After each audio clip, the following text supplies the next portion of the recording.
Assalamualaikum warahmatullahi wabarakatuh.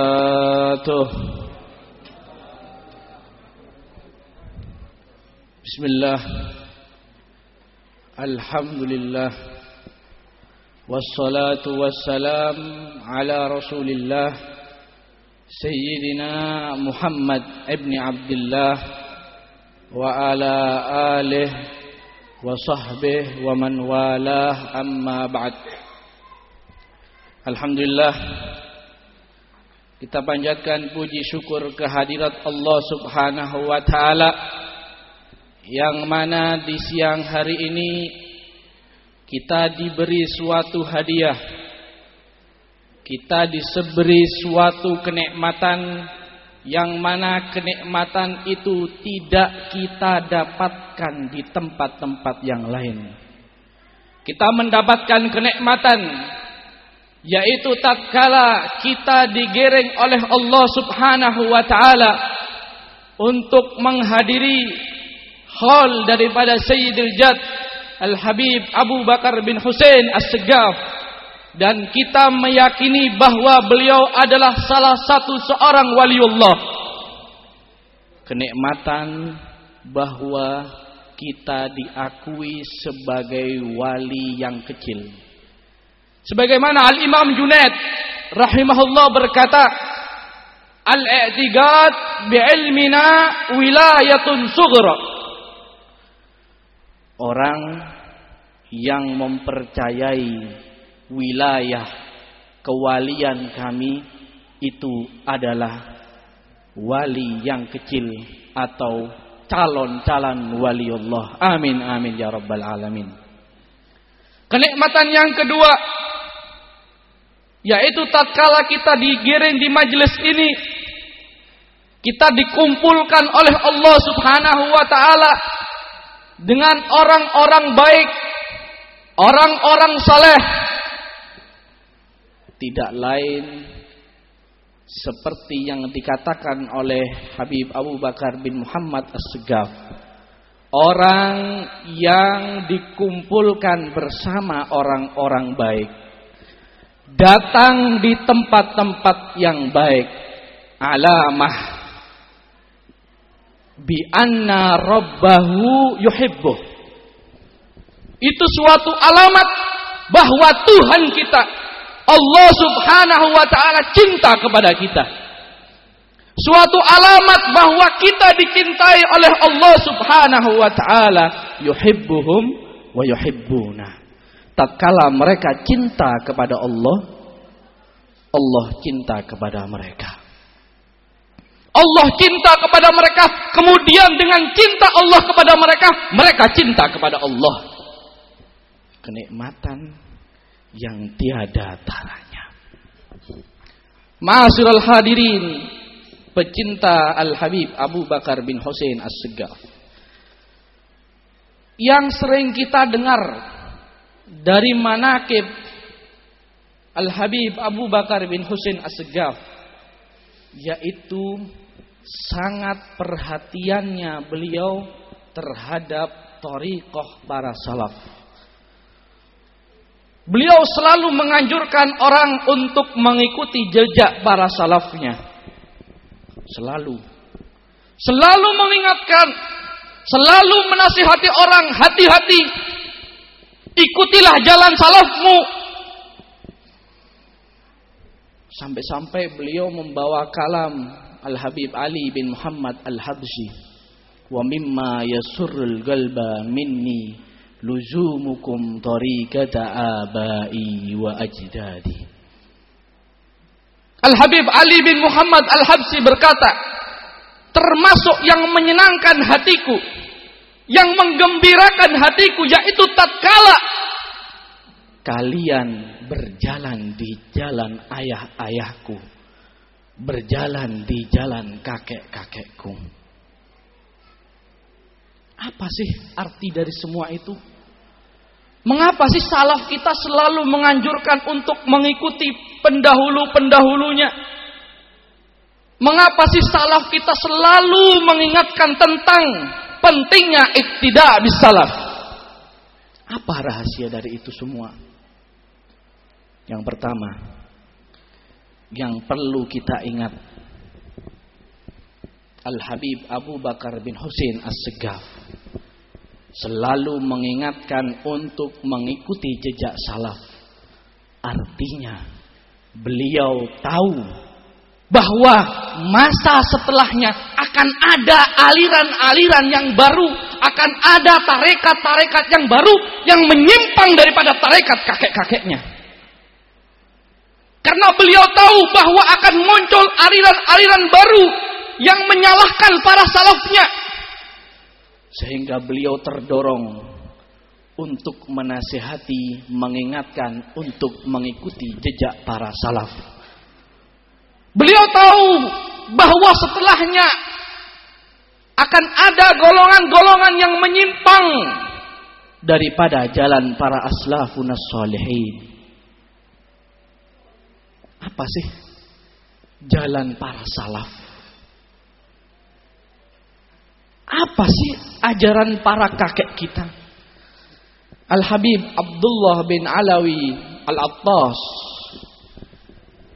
dalam kitabnya Al-Ilmun Nibras menyebut jalan para salaf dua. Kalau Anda ingin tahu apa itu jalan salaf ada dua. Al-awwal, yang pertama, hifdzul abna wal banin minat taghalghul fi talabil jah war rif'ah. Jalan salaf itu yaitu menjaga anak-anak mereka supaya tidak berlebihan dalam mencari pangkat, dalam mencari jah, dalam mencintai dunia. Itulah ajaran salaf. Salaf bersih daripada thalabil jah. Salaf tidak suka kepada dunia. Coba kita lihat, kita toleh kehidupan orang-orang zaman sekarang. Yang menjadi kebanggaan mereka yaitu tatkala mereka memiliki mobil yang mewah. Yang menjadi kebanggaan mereka yaitu tatkala mereka memiliki rumah yang megah. Sehingga yang dihormati di antara mereka yaitu yang paling kaya. Yang selalu diceritakan di mulut-mulut mereka, fulan orang kaya, fulan memiliki rumah yang mewah. Mereka tidak bangga kalau anak mereka menjadi seorang ulama. Mereka tidak bangga kalau anaknya menjadi ahli fikih. Bahkan mereka menjauhi ilmu agama. Mereka mengaku keturunan daripada Sayyidina Ali bin Abi Thalib, mengaku mencintai Sayyidina Ali bin Abi Thalib, tapi tingkah laku kita tidak seperti Sayyidina Ali bin Abi Thalib, yang mana beliau benci terhadap dunia, menjauh daripada dunia, sehingga beliau menangis di waktu malam. Ya dunia, talaqtuki salas marrat. Wahai dunia, aku mentalak engkau 3 kali. Wahai dunia, aku mencerai engkau 3 kali. Fala ruj'ata fiha. Tidak mungkin aku akan mencintaimu lagi. Ya safra wa ya bayda ghurri ghairi. Wahai emas, wahai perak, rayulah selain aku, karena aku tidak suka sama sekali dengan engkau. Sayyidina Ali bin Abi Thalib karramallahu wajhah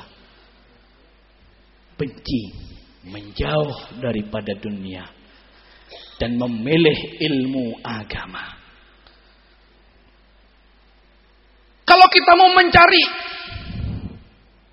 anak-anak muda yang kerjaannya lancar, yang memiliki ATM banyak, yang memiliki uang banyak kita temukan. Tapi tatkala kita mencari seorang sayyid yang alim, maka tidak kita temukan kecuali 1001. Karena apa? Orang tua mereka tidak menganjurkan anaknya untuk mencari ilmu agama.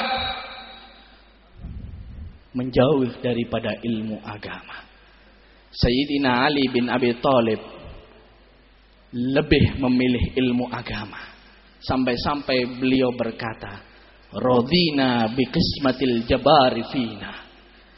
Aku menerima dengan bagian Allah kepadaku. Allah sudah memilih aku menerima hibah yang paling besar, menerima pemberian yang besar. Lana ilmun, bagi kami ahlul bait. Kebanggaan kami ahlul bait adalah ilmu agama. Bukan harta yang kami banggakan. Bukan kedudukan yang kami banggakan. Al-ilm lana, ilmu bagi kami ahlul bait. Walil a'da'i malu, dan bagi musuh-musuh kami mereka memiliki harta yang banyak. Fa innal mala yafna an qaribin, ketahuilah kalau engkau mengumpulkan harta, engkau bekerja dan mengumpulkan harta, yafna an qaribin, harta yang kamu kumpulkan, harta yang kamu sembah itu akan fana, akan habis secepatnya. Bahkan hartamu tidak bisa membawamu dalam kubur. Hartamu tidak bisa menyelamatkanmu daripada pertanyaan mungkar dan nakir. Hartamu pun tidak bisa memasukkanmu ke surga. Wal ilm baqin la yazalu. Tapi ketahuilah saudara, ilmu agama akan selalu ada, abadi, sampai kapanpun. Sekarang kita sebagai orang tua, tinggal kita pilih bagaimana kita arahkan anak-anak kita.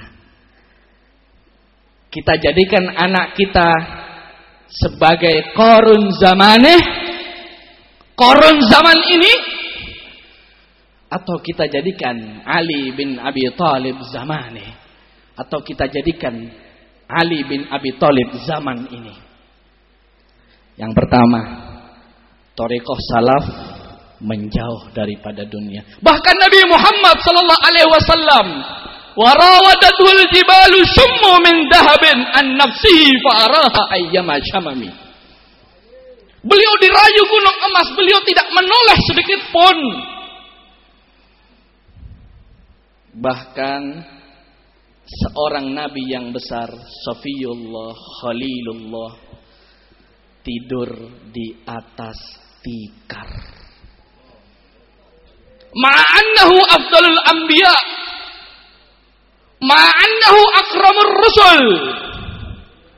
Beliau tidur di atas tikar. Sehingga Sayyidina Umar bin Khattab radhiyallahu an, tatkala melihat seorang nabi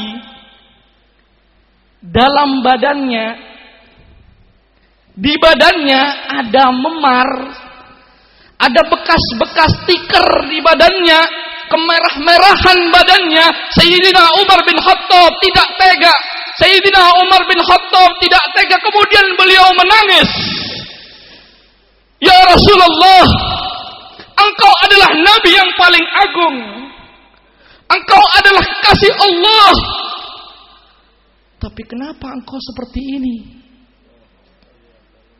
Aku lihat kerajaan Persia, aku lihat kerajaan Romawi, mereka di atas kasur yang empuk, mereka di atas istana yang megah. Tapi engkau seorang kekasih Allah, engkau tidur di atas tanah, engkau tidur di atas tikar sampai badanmu membekas.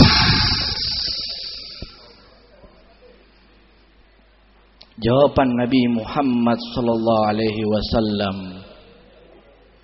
ama tarda